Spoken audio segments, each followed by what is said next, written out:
नमस्कार बंधुरा नवदिगंत चैनल पक्ष থেকে আপনাদের সকলকে জানাই স্বাগতম।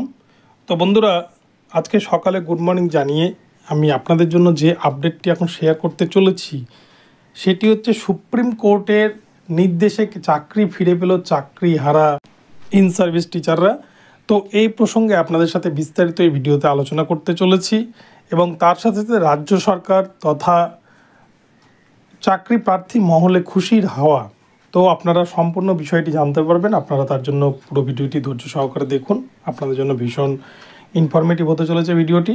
তবে তার আগে বলে রেখি, যারা প্রথমবার চ্যানেলটি দেখছেন আপনারা অবশ্যই চ্যানেলটিকে সাবস্ক্রাইব করে নেবেন। তো চলুন তাহলে আমরা বিস্তারিত দেখে নিই।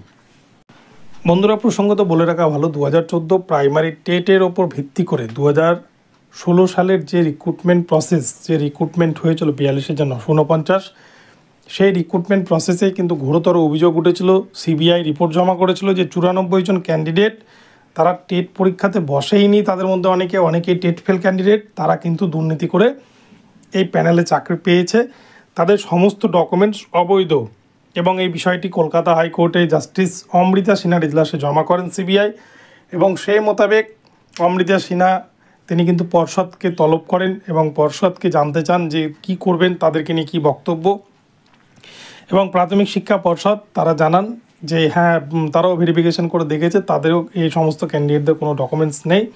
তো তাই সেক্ষেত্রে প্রাথমিক শিক্ষা পর্ষদ কিন্তু তাদের চাকরিটা বাতিল করেছিল, কলকাতা হাইকোর্ট বাতিল করেনি।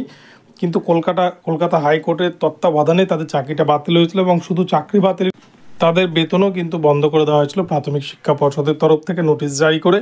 তো 2023 সালে নভেম্বর মাসে এই ঘটনাটা ঘটে। দীর্ঘ প্রায় 6 মাস মতো কিন্তু এই সমস্ত ইন সার্ভিস টিচাররা তারা চাকরি খুইয়ে চাকরি হারা অবস্থায় ছিলেন।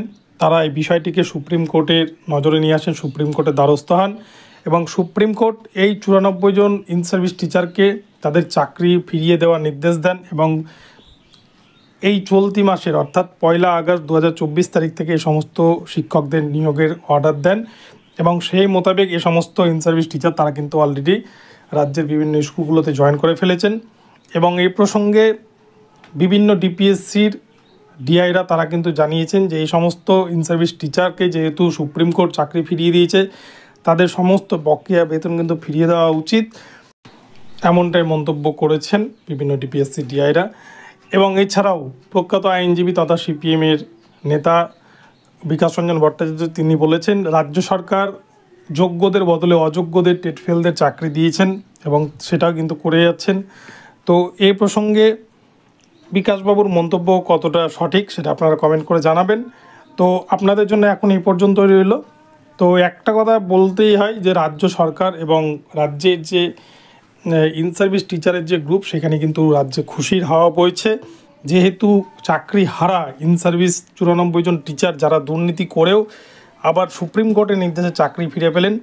তাই এর থেকে কিন্তু রাজ্য সরকারের খুশির আর কিছু হতেই পারে না এবং এই সমস্ত অযোগ্য শিক্ষকদের খুশির কিছু হতেই পারে না। তো ভিডিওটি ভালো লাগলে অবশ্যই চ্যানেলটিকে সাবস্ক্রাইব করে দেবেন আর এই ধরনের আপডেট প্রতিনিয়ত আমার চ্যানেলে পেতে থাকুন। তবে এখান থেকে মনে হচ্ছে যে আগামীতে হয়তো কারোর চাকরি বাতিল হওয়ার সম্ভাবনা অনেকটাই কিন্তু কম। তো দেখা হবে পরবর্তী ভিডিওতে। ধন্যবাদ।